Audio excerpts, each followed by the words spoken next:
मुझे याद नहीं आता पंजाब के इतिहास में कोई ऐसी सरकार हो जो आमने सामने लोगों के साथ बैठ के इस तरह से बात भी कर सके। पहले कांग्रेस की सरकारें आई, बीजेपी की सरकारें आई, अकाली दल की सरकारें आई। 4 साल के बाद अगर लोगों के बीच में जब वो जाते थे, लोग पिंडों में उनको घुसने नहीं देते थे, जूते लेके खड़े होते थे उनको मारने के लिए। 4 साल के बाद आज जब हम लोगों के बीच में जा रहे हैं, लोग हमें स्माइल करके, तारीफ करके, हंस के, गले लगाने को तैयार बैठे हुए हैं, हमारी तारीफ कर रहे हैं, हमारे काम की तारीफ कर रहे हैं। ये शायद पंजाब के इतिहास में कुछ अद्भुत हो रहा है। पहली बार हो रहा है कि एक सरकार ने 4 साल पूरे कर लिए और लोग उस सरकार को बहुत पसंद कर रहे हैं और दोबारा चाहते हैं। हमारी सरकार को काम करते हुए 4 साल पूरे हो गए।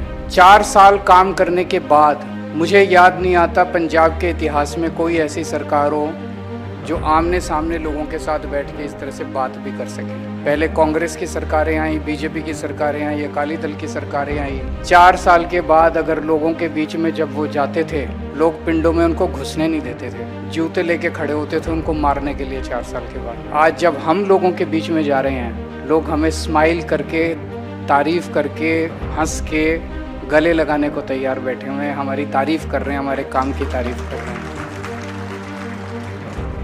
कल हम लोग भटिंडा में थे, रोड शो कर रहे थे। वहाँ पे हमारे नगर निगम के बहुत शानदार नतीजे आए हैं, हमारा मेयर बना है। रोड शो के तहत जिस तरह से हम जब सड़क से गुजर रहे थे, दुकान से निकल के लोग हमें वेलकम कर रहे थे, उनकी बॉडी लैंग्वेज से पता चल जाता है। ऐसा नहीं कि कोई ज़बरदस्ती वाला रोड शो था, उनकी बॉडी लैंग्वेज से पता चल जाता है कि लोग हम लोगों को देख के, मान साहब को देख के कितने खुश थे, दिल से खुश थे। वही रिएक्शन आज मैं यहाँ पे देख रहा हूँ। अब सब लोग जिस तरह से तारीफ कर रहे हैं, सरकार की तारीफ कर रहे हैं, सरकार के काम की तारीफ कर रहे हैं, ये शायद पंजाब के इतिहास में कुछ अद्भुत हो रहा है। पहली बार हो रहा है कि एक सरकार ने 4 साल पूरे कर लिए और लोग उस सरकार को बहुत पसंद कर रहे हैं और दोबारा चाहते हैं। दूसरा, एक मैं देख रहा था, सब लोग यहाँ पे, ये हम अभी जालंधर जिले के सभी व्यापारियों से बात कर रहे हैं। कई सारे आप में से सबने कहा कि जी चड्ढा साहब ने बड़ा अच्छा काम किया, चड्ढा साहब ने।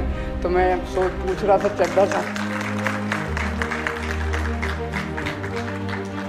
इसी के लिए जो अभी हम सुन रहे थे, किसी की तारें निकली हुई हैं, किसी की सड़क टूटी हुई है, किसी के मार्केट में पानी नहीं आ रहा। मैं जब छोटा बच्चा था, गर्मी की छुट्टियों में दादाजी के घर जाया करता था। सिवानी गांव से हूँ मैं। हमारी वहाँ पे बस स्टैंड पे किराने की दुकान थी, तो दोपहर में मैं भी किराने की दुकान पे बैठता था। तो एक छोटे से व्यापारी थे मेरे चाचा जी। तो तब से मुझे याद है, एक छोटे से व्यापारी की इस पूरे सिस्टम में कोई नहीं सुनता। हम भी जब सरकार में बैठते हैं, तो जब पंजाब की अर्थव्यवस्था की बात करते हैं, पंजाब की इकोनॉमी की बात करते हैं, पंजाब की जीडीपी की बात करते हैं, तो एक ही चीज की, बड़े बड़े इंडस्ट्रियलिस्ट, कितना इतना 50,000 करोड़ का इन्वेस्टमेंट आ गया, 60,000 करोड़ का।